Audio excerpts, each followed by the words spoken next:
Welcome back to Watching Business Incorporated. Now to our next conversation. Kenya plans to tighten spending and step up efforts to collect more tax as it seeks to bring a ballooning state debt under control. The budget deficit is projected to drop to 6.2% of gross domestic product in the year through June 2023. Well, we have Matt Kiniga, practice leader, Sub-Saharan Africa at Frontier, join us now. Great to have you on the program. Hi, thanks for having me on the program today. Yes, Matt. So what are the government's proposed spending and investment priority areas? So quite interestingly, almost all functions that the government plans to spend on will see nominal increases, with the exception of a couple of functions that include agriculture and urban and rural development.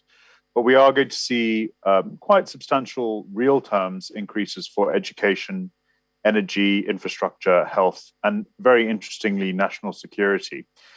This is not surprising because the government's Big Four agenda remains key in terms of its policy priorities.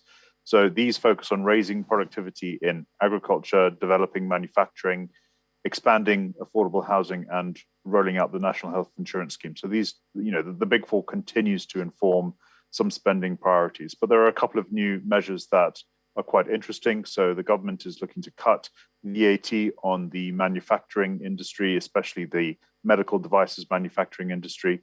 But very interestingly, and also a little bit of a concern, is that the government continues or plans to continue to provide budgetary support to Kenya Airways. And this is quite a controversial move because Kenya Airways has been loss-making throughout the pandemic. And arguably, there are other areas that deserve more significant funding increases. So it does show you that the Kenyan government is very keen on ensuring that the flag carrier remains a viable concern over the next year or so. Quite interesting. But does the upcoming election play a role in the government's budget this year? Well, it certainly will. This is because the government will aim to minimize the pain for the electorate. So even though, as you've mentioned, the government does face a very significant budget deficit, it does want to cut the budget deficit. Over the next 3 to 4 months before the election in August, the government will aim to minimize the pain that the electorate faces. This means that it will probably front load spending that it has announced, so especially on healthcare and education over the next few months. Also, it will prioritize some job creation measures, and we are expecting to see any tax increases to be delayed probably until after the election. So what we're going to see is a bit of a slowdown in spending probably after the election, and more aggressive tax increases, more aggressive tax collection measures after the election, just so that the electorate doesn't feel like it's being targeted before the election in August this year. Right, but do you think the government's proposed, budget plans are realistic? This is the big question, and given the sort of changes to the global macroeconomic environment we're seeing at the moment, it's increasingly uncertain. So I would say the government is likely to struggle to meet its fiscal goals, especially around cutting the deficit. So the budget deficit was estimated at about 8.7% of GDP over the last year, and it wants to cut this down to below 5% of GDP by 2025.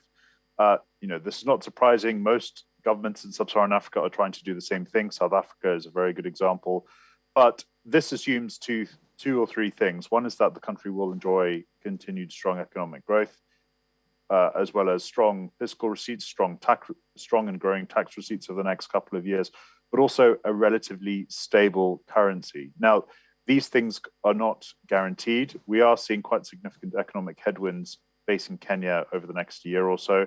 In particular, Kenya is quite vulnerable to some of the fallout from the Ukraine conflict. This is because it is seeing a substantial deterioration in its terms of trade. It is seeing quite considerable downward pressure on the currency this year. The government's assumptions around the exchange rate, in our view, are not quite realistic. We are expecting the shilling to depreciate by up to 10% over the next 12 to 18 months.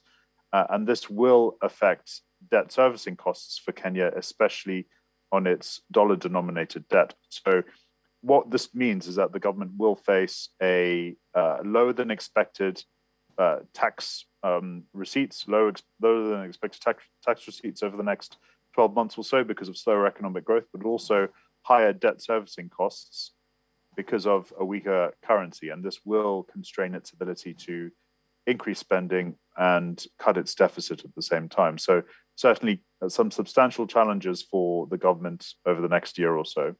Quite a lot of for governments to chew around the world right now with this war in Ukraine and rising inflation. Thank you so much, Matt Kiniger, for coming on. Practice leader, Sub-Saharan Africa, Frontier View. Enjoy your weekend. Thanks very much. You too. Thank you.